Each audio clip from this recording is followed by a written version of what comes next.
नमस्कार दोस्तों, स्वागत है आपका इस चैनल से। दोस्तों आज हम बात करने वाले हैं जो कि क्लास 7th के एनसीईआरटी ज्योग्राफी से संबंधित है और इसमें जो चैप्टर है वो क्या है, वायु। ओके, इस वायु चैप्टर के जो चैप्टर नंबर कितना है, 4 है। इससे रिलेटेड मतलब वायुमंडल के संघटक और संरचना, मौसम एवं जलवायु, पवन, ये इन सभी टॉपिक के बारे में हमें वायु चैप्टर से पढ़ना है।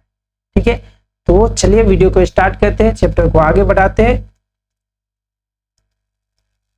सबसे पहले पढ़ना है वायुमंडल के बारे में। पृथ्वी के चारों ओर से वायु की घनी चादर से क्या हुआ है, घिरी हुई है। ठीक है, पृथ्वी चारों ओर से वायु के जो घनी चादर है उनसे घिरी हुई है और इस चादर को क्या बोलते हैं हम लोग, वायुमंडल बोलेंगे। ठीक है, क्या बोलते हैं, वायुमंडल बोलते हैं। और ये जो वायुमंडल होते हैं, हानिकारक जो किरण है उससे हमें क्या करती है, रक्षा करती है।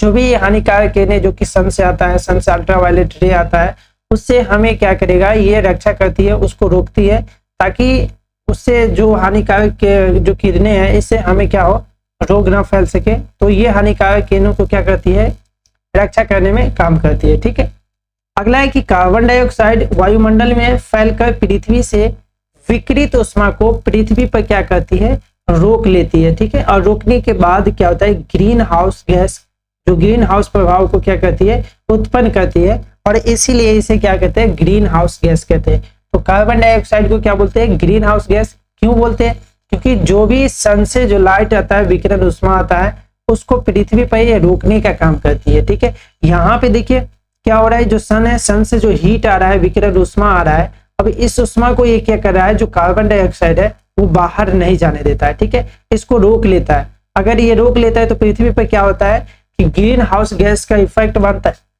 और इसीलिए इसको क्या बोलते हैं, ग्रीन हाउस गैस बोलते हैं, किसको, कार्बन डाइऑक्साइड को। ओके, अगला है भूमंडलीय तापन अथवा ग्लोबल वार्मिंग। भूमंडलीय तापन कहिए या ग्लोबल वार्मिंग कहिए, दोनों एक ही है। कारखाने एवं गाड़ी, ठीक है, जो कारखाना होता है या गाड़ियां होती है, इनसे जो भी धुआं निकलता है वो वायुमंडल में क्या कहते हैं, भूमंडलीय तापन के स्तर को बढ़ा देता है और पृथ्वी पर ताप बढ़ती है, जिससे पृथ्वी पर क्या होती है, ताप बहुत ज्यादा बढ़ जाता है और इसीलिए इसे क्या कहा जाता है, भूमंडलीय तापन कहा जाता है। क्या कहा जाता है, भूमंडलीय तापन कहा जाता है। ठीक है, इसमें देखिए यहाँ पे क्या है, आग जल रहा है, जिससे क्या होता है कि जो ग्लोबल वार्मिंग होता है ये अत्यधिक बढ़ने लगता है। जो गाड़ी हुआ, गाड़ी के जो धुआं निकलता है इससे, और इसके बाद फैक्ट्री से निकलने वाली जो धुआं होती है, इन सभी से क्या होता है, भूमंडलीय तापन बढ़ता है, जिसको बोलते हैं ग्लोबल वार्मिंग। ओके, चलिए नेक्स्ट टॉपिक है हमारा वायु के संगठन। ठीक है, इसमें कहता है कि वायु अनेक गैसों का क्या होता है, मिश्रण होता है। वायु जो बहुत सारे गैस मिलकर क्या होता है, बना होता है। इसमें कार्बन डाइऑक्साइड का उपयोग जो होता है वो पादप तो अपने भोजन के रूप में करता है। अब पादप मतलब पौधे क्या करते हैं, जो कार्बन डाइऑक्साइड होते हैं उसको वो खाना बनाने में प्रयोग करते हैं, जिसमें फोटोसिंथेसिस की क्रिया होती है, जिसमें कार्बन डाइऑक्साइड सूर्य के प्रकाश और जो खनिज लवण होते हैं, मिनरल्स होते हैं, वो कहाँ से प्राप्त करते हैं, मिट्टी से प्राप्त करते हैं। और इस तरीके से ये जो पौधे होते हैं अपना भोजन बनाते हैं। तो ये कार्बन डाइऑक्साइड जो होता है पौधे को भोजन बनाने में क्या करता है, हेल्प करता है, मदद करता है। वहीं कार्बन डाइऑक्साइड का क्या होता है, आयतन अगर पृथ्वी पर बढ़ जाता है, जिससे क्या होता है, मौसम एवं जलवायु भी क्या होता है, प्रभावित हो जाता है। जब भी कार्बन डाइऑक्साइड का आयतन पृथ्वी पर क्या करेगा, मौसम एवं जलवायु को प्रभावित करता है। ओके, नेक्स्ट है हमारा वायु गर्म होने पर क्या होती है, फैलती है। ठीक है, वायु क्या होती है, गर्म होगा तो फैलेगा। ठीक है, और ऊपर की ओर उठ जाती है। कहाँ जाती है, ऊपर की ओर उठती है। तथा ठंडी हवा जो होती है वो क्या होती है, भारी होती है, जिससे वो क्या रहता है, नीचे रहता है। तो जब भी वायु गर्म होगा तो फैलेगा और ऊपर की ओर उठेगा। ठीक है, ऊंचाई पे जाएगी। और वही ठंडी जो हवा होती है वो भारी होती है, जिसके कारण वो क्या होता है, नीचे रहता है। समझ गए। अगला है, देखिए यहाँ पे जो ऑक्सीजन है कितना है, 21%। और इस ऑक्सीजन का जो उपयोग होता है मानव और पशु ये सभी क्या करते हैं, श्वसन क्रिया में अपना प्रयोग करते हैं। इसके साथ क्या होता है, ये दहन प्रक्रिया में भी क्या होता है, हमें मदद करता है, किसी चीज को जलने में मदद करता है। कौन, ऑक्सीजन।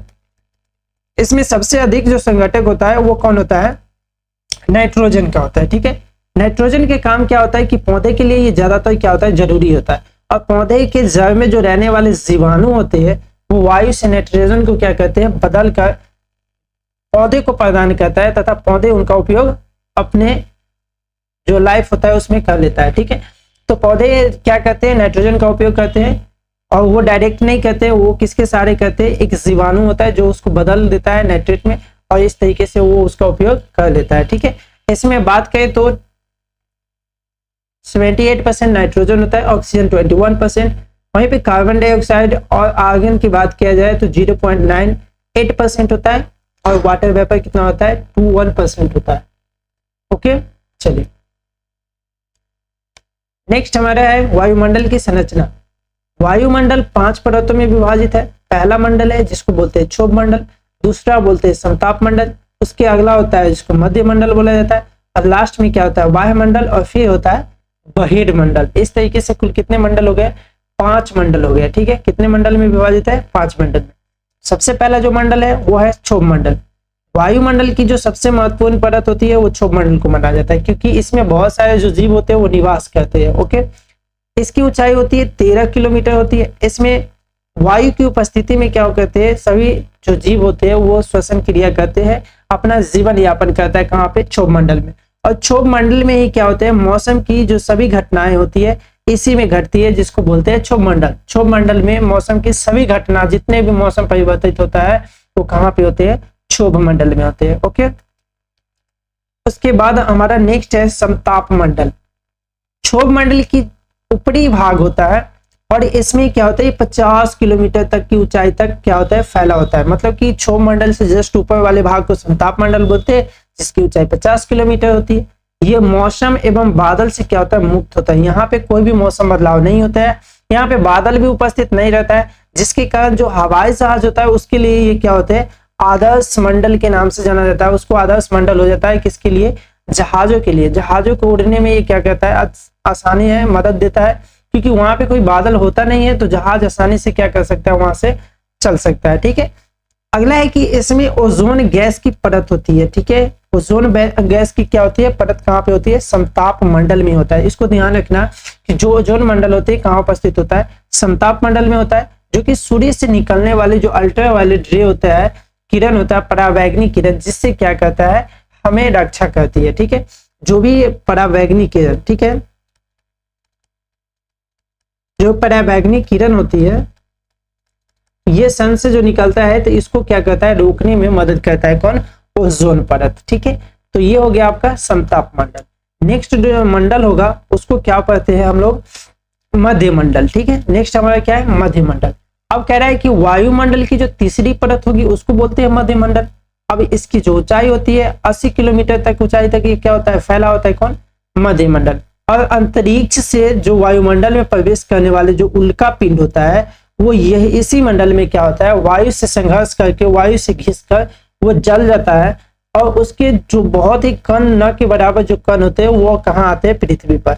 और इस तरीके से क्या होता है, पृथ्वी पर जो भी उल्का पिंड जो टकराने वाला होता है वो क्या होता है, इस मध्य मंडल में समाप्त हो जाता है, जिससे पृथ्वी पर कोई भी क्षति नहीं पहुंचता है। ओके, तो ये काम होता है मध्य मंडल के। तो मध्य मंडल की जो सबसे पहली बात है तो ये तीसरी मंडल होगा, तीसरी परत होती है वायु की, और ये 80 किलोमीटर की ऊंचाई तक क्या होती है, फैली होती है। और अंतरिक्ष से क्या होता है, वायु में जो प्रवेश करने वाले उल्का पिंड होता है उसको भी ये जलाने का काम करता है, जिससे पृथ्वी पे क्या होता है, कोई भी क्षति नहीं पहुंचता है। ओके, नेक्स्ट मंडल है हमारा क्या, वायुमंडल। ओके, वायुमंडल का कहता है कि यहाँ पे तापमान क्या होगा, बहुत ही अधिक होता है। ठीक है, यहाँ पे तापमान कितना होता है, बहुत अधिक होता है।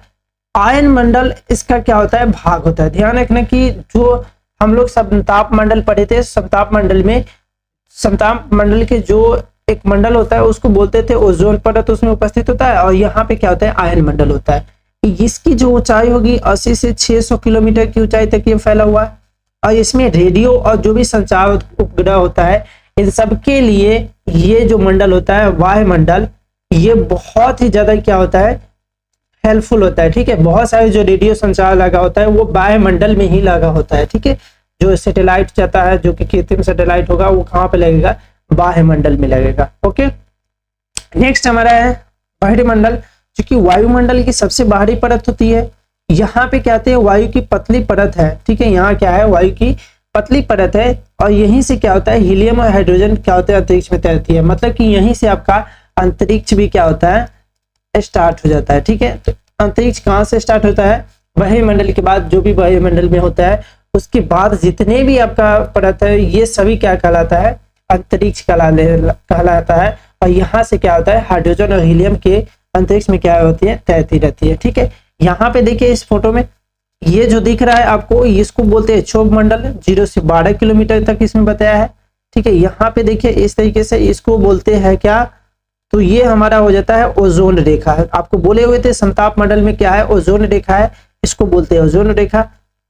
ठीक है, जो कि समताप मंडल में उपस्थित है। अगला है मध्य मंडल, जो कि 50 से 80 किलोमीटर है, और इसी में जो उल्का पिंड आता है वो यहीं पे टकरा कर क्या होता है, नष्ट हो जाता है। ठीक है, इसके बाद होता है कौन, तापन मंडल। ठीक है, जिसको वायुमंडल भी बोलते हैं ये, और इसके बाद जो भी मंडल स्टार्ट होता है उसको बोलते हैं अंतरिक्ष। तो इस तरीके से हमारा जो भी वायुमंडल के परत है, जो कि 5 परत है, जिसके बारे में हम लोगों ने यहाँ पे डिस्कस किया है। ठीक है, अगला चलिए नेक्स्ट पॉइंट में। अगला पॉइंट है मौसम एवं जलवायु। ओके, अब मौसम क्या है और जलवायु क्या है इसको समझते हैं। मौसम कह रहा है कि वायुमंडल में प्रत्येक दिन, घंटे में या दिन में, प्रतिदिन में जो भी स्थिति में परिवर्तन होता है इनको बोलते हैं मौसम। ठीक है, आप चल रहे कुछ ही टाइम में क्या होता है, बारिश होने लगती है या आंधी तेज आ जाए। ठीक है, तो इस तरीके की जो भी घटना घटती है तो उसको बोलते हैं मौसम। ठीक है, ये घंटों में भी हो सकता है, दिन में भी हो सकता है, प्रत्येक दिन क्या होता है, चेंजेस होता रहता है। ठीक है, तो इसको क्या बोलेंगे हम लोग, मौसम बोलेंगे।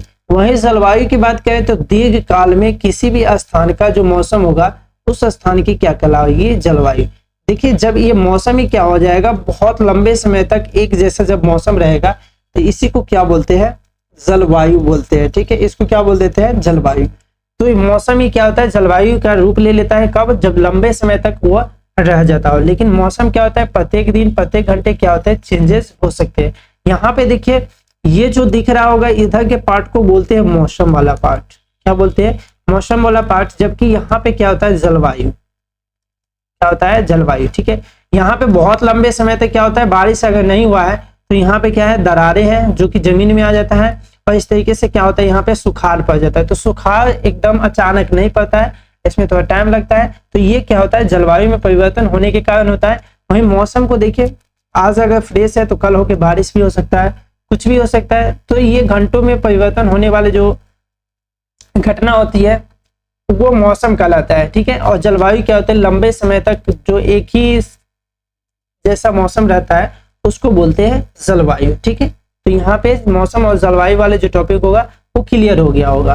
ठीक है, नेक्स्ट हमारा है जिसमें पढ़ना है तापन क्या होता है।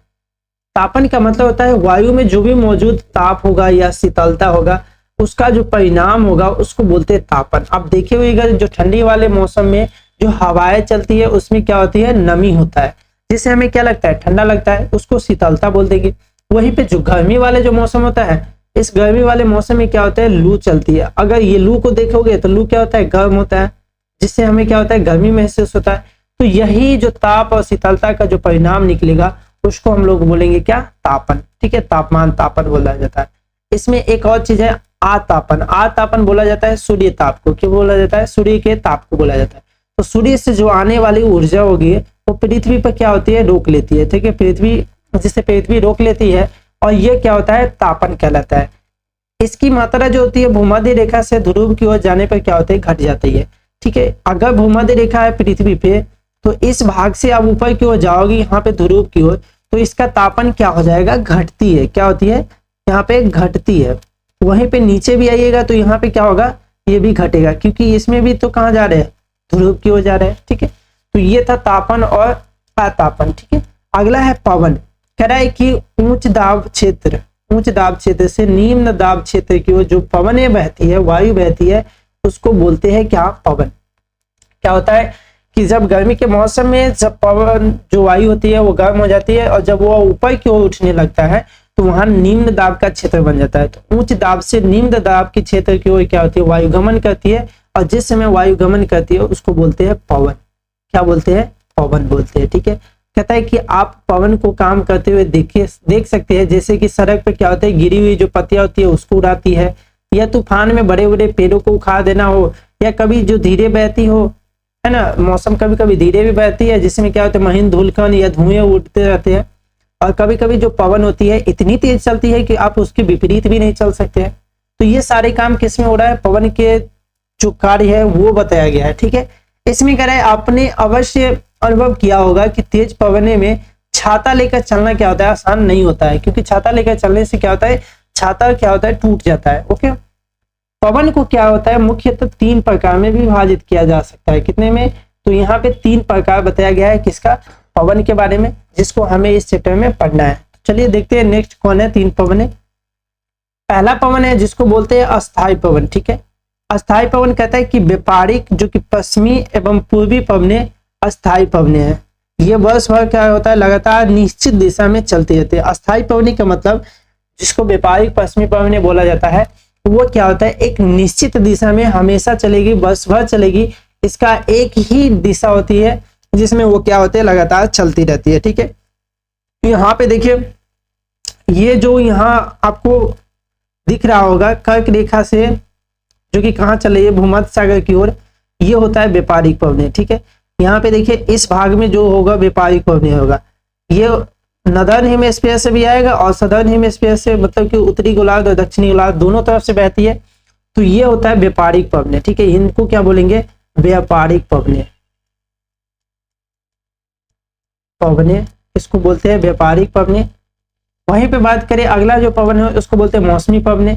ये पवने क्या होते हैं, विभिन्न ऋतुओं में अपनी दिशा क्या होती है, बदलती रहती है। उदाहरण के लिए होगा भारत की मानसूनी पवने। ये क्या करता है, अपना दिशा बदलता है। जब स्टार्टिंग होता है जून जुलाई में, तो जब ये ऊपर की ओर जाता है, ठीक है, यहाँ पे, तो ये होता है मानसून कहलाता है। वहीं पे जब वापस आएगा तो इसको क्या बोलते हैं, लौटते हुए मानसून बोलते हैं। तो इसमें भी क्या होता है, दिशा परिवर्तन हो जाता है। ठीक है, तो ये दिशा क्या होता है, हमेशा चेंज करता रहता है, जिसको क्या बोलते हैं, मौसमी पवने बोला जाता है। ठीक है, क्या बोलते हैं, मौसमी पवने। उसके बाद होता है अस्थायी पवने। कहता है ये पवने क्या होती है, किसी छोटे क्षेत्र में वर्ष या दिन में किसी विशेष समय में क्या होती है, चलती है। उदाहरण के लिए क्या होते हैं, स्थल एवं समुद्र का समीर होता है ना, जिसको बोलते हैं स्थल समीर या समुद्री समीर होता है। यहाँ पे जैसे आप देख लो, इस डायग्राम में बताने जा रहा हूँ, इसमें देखो यहाँ पे अगर इधर सागर है, ठीक है, और इधर क्या है, लैंड है। ठीक है, तो यहाँ पे जब अगर इधर निम्न दाब का क्षेत्र बनेगा, अगर इधर ऊंच बनेगा, तो यहाँ से जो पवन इधर चलेगी स्थल बुलाएगा, और इधर से जो हवाएं चलेगी उसको बोलेगी क्या, समुद्री समीर। ठीक है, इसको बोलते हैं समुद्री समीर और इसको बोलते हैं स्थल समीर। ठीक है, तो ये 2 समीर होता है जो कि आपको यहाँ पे बताया गया है। ठीक है, उसी में कहता है कि आपको भारत के उत्तरी क्षेत्र में क्या होता है, गर्म एवं शुष्क स्थानीय पवने हैं, जिसको क्या बोलते हैं, लू बोलते हैं। ठीक है, तो इस तरीके से हमारा जो चैप्टर नंबर 7 में वायु था, इनको हम लोगों ने यहाँ पे पढ़ लिया है। ठीक है, तो अगर आपको ये वीडियो अच्छा लगा हो, ये सेशन अच्छा लगा हो, तो प्लीज चैनल को सब्सक्राइब कर दे और बेल आइकन दबाए और लाइक भी कर दे। ठीक है, और तब तक के लिए गुड बाय, मिलते हैं नेक्स्ट वीडियो में, और वीडियो देखने के लिए आपको थैंक यू।